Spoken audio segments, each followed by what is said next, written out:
Hey, howdy and happy day. I've got some conspiracy theories to share with you today. Three or four of them, actually. Here's the first one. I've traveled to many places. Just recently, I've been to Los Angeles, I've been to Atlanta, Georgia, I've been to New York, I've been to Toronto. In these big cities, the common denominator, what is it? It's drug heads. They're kind of everywhere. They're yelling and screaming and running down the streets, and homeless people everywhere, and it's getting worse every day, and it's bad. I think China did it.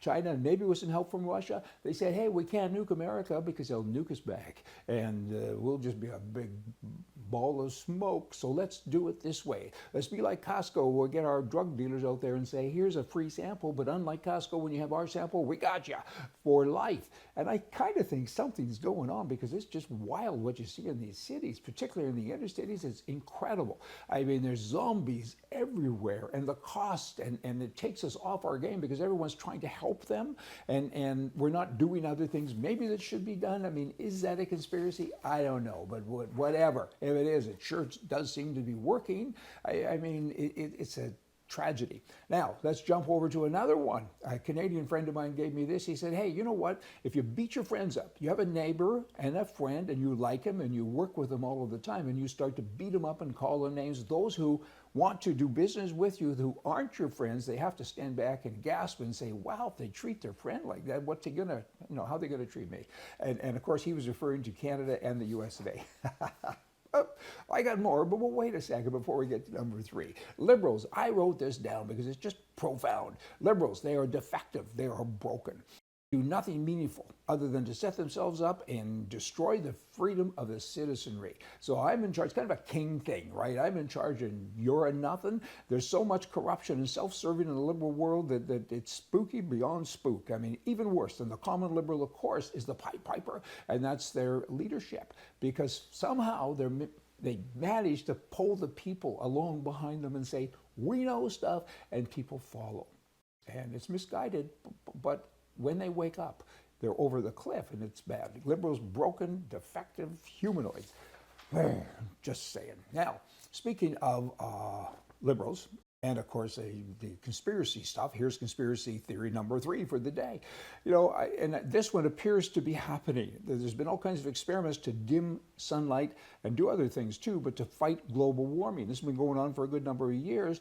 All these crazy scientists, mad scientists, they're saying we have to interfere and fix God's work because he's clueless, and it's up to us now to make it better. I mean, they want to brighten the clouds to reflect sunshine. They want to artificially impact and change the climate of the world. Again, who appointed them God? Good grief, scientists now are very concerned that carbon dioxide levels are not falling fast enough and further action is needed to prevent this catastrophe that's going to happen. I mean, I heard that when I was young. 10 years from now, the world will be over, don't you know? It didn't happen. It didn't happen because these people don't know what they're talking about.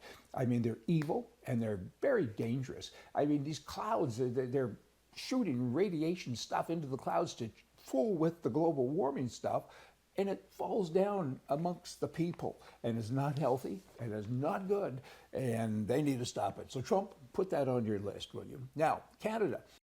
The Liberals are actually discussing this.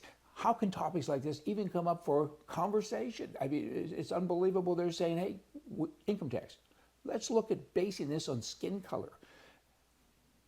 Pause, because it's hard to process, right? They're saying, hey, we got to be efficient. Race, gender, sexual orientation, and physical ability needs to be taken into account because discrimination has been going on for a long time because we've imposed heavy burdens on victims.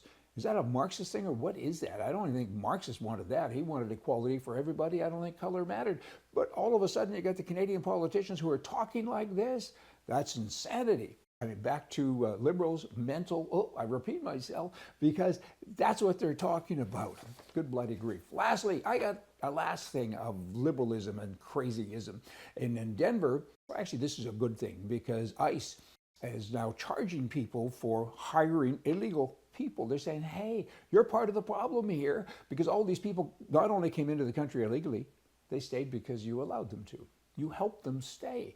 I mean, that's like harboring a criminal. Somebody robbed a bank and I see him running down the street with his sack of money and he can move into my basement and live happily ever after. That's not how it's supposed to work. In Denver, they've fined businesses. The fines so far total more than $8 million. A fine is good. I'd throw some of these rascals in prison. I might kind of wake them all up because you can't do this. You can't do this. I mean, you just can't. A bank robber again, back to that. He comes out of the bank and his car's nowhere to be found, so you drive up and say, get in. I mean, that's not proper. Ah! That's not right. And right is good and left is haywire as can be. Hey, y'all come back.